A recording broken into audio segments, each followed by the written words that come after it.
At 11:42 p.m., the live location signal was still moving. The blue drifted east across the city, cutting through traffic exactly as expected. It paused near the river, then continued toward the interstate. To everyone watching, it looked normal, safe. His sister checked the app twice before bed, because the route matched the one he always took home.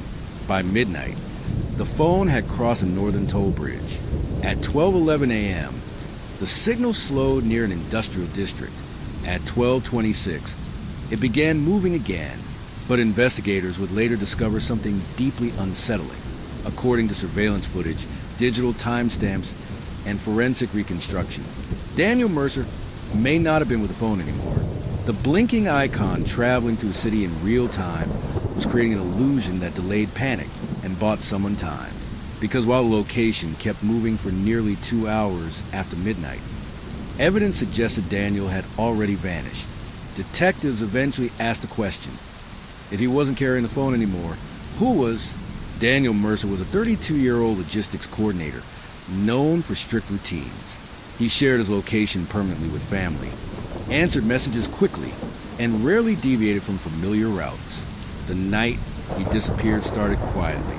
Security logs showed him leaving work at 9:14 p.m. Cameras captured him stopping at a convenience store before driving toward the riverfront district at 10:03 p.m.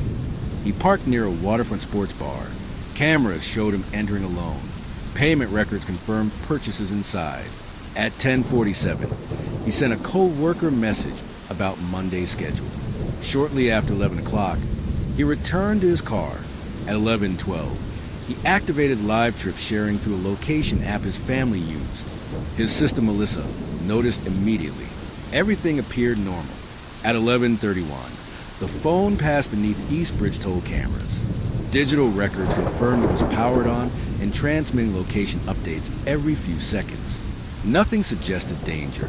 The first red flag came the next morning when Daniel failed to report for work. Melissa checked the app and saw the signal had stopped near a warehouse district north of the city. Calls went unanswered. By noon, police were contacted.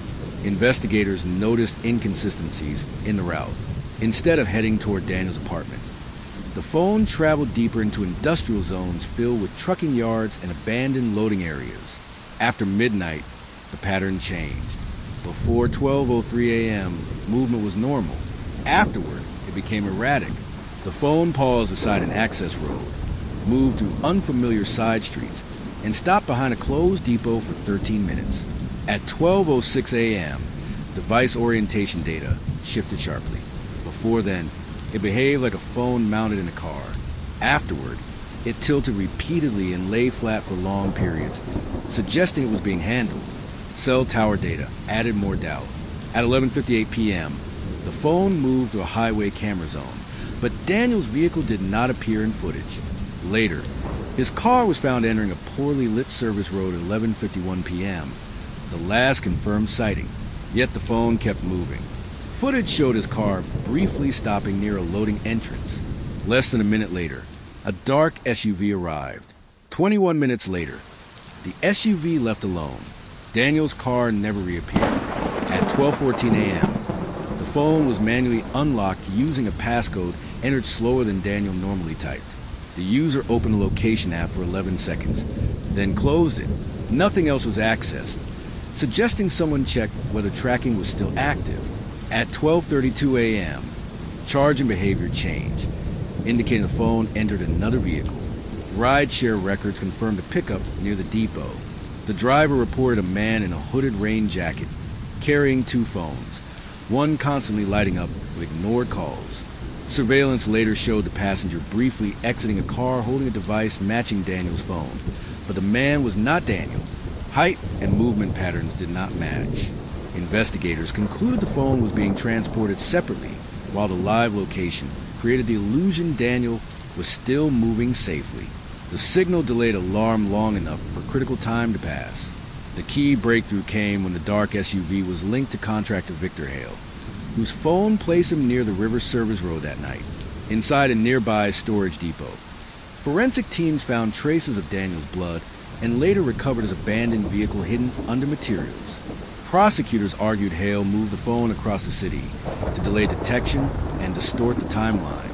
But digital evidence gradually collapsed the deception. GPS logs, battery analytics, unlocked timing, rideshare data, and surveillance footage all separated the phone's journey from Daniel's last known movements. 3 days later, Daniel's remains were discovered near a drainage area behind the freight depot. In court, prosecutors displayed two timelines, one showing Daniel's confirmed movements, the other showing his phone. For a short period, they matched perfectly, then diverged. One ended near the river. The other continued across the city. Investigators later warned how location sharing can create false certainty, where movement is mistaken for proof of life. Melissa remembered watching the blue dot cross the bridge that night and feeling relief because movement meant safety. But the truth had already unfolded elsewhere. The signal kept moving across the city, but he never made it there